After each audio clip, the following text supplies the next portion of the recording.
All right, here's our second example for Tuesday. This is on your notes, I believe, and it's intersections on the circle. So when a secant and tangent intersect at a point of tangency, whoops.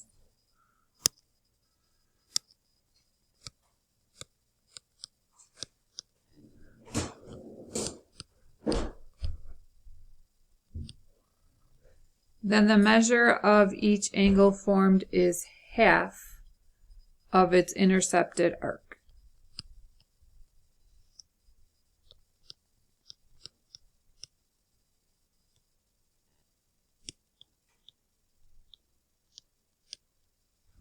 Okay, so it's just like an inscribed angle.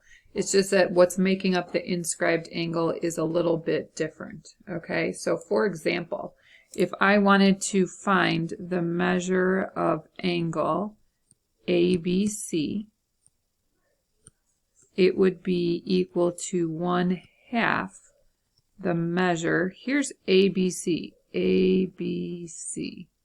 So this is the intercepted arc. So it would be 1/2 the measure of the intercepted arc BC. Okay.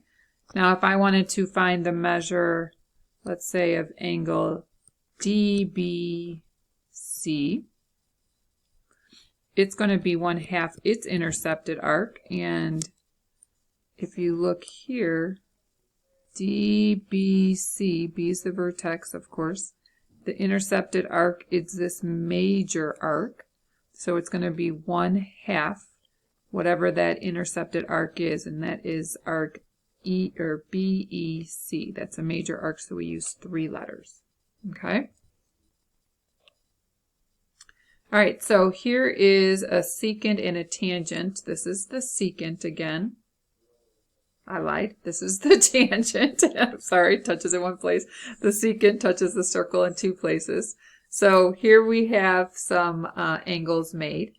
And if it tells you that find the measure of angle RPS, if PT is 114, and they put that on the diagram, and TS is 136.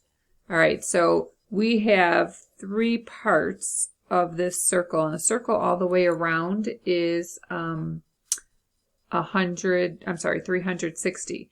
If you add these 2 together, we've already used 250 for this right in here. That's 250 degrees.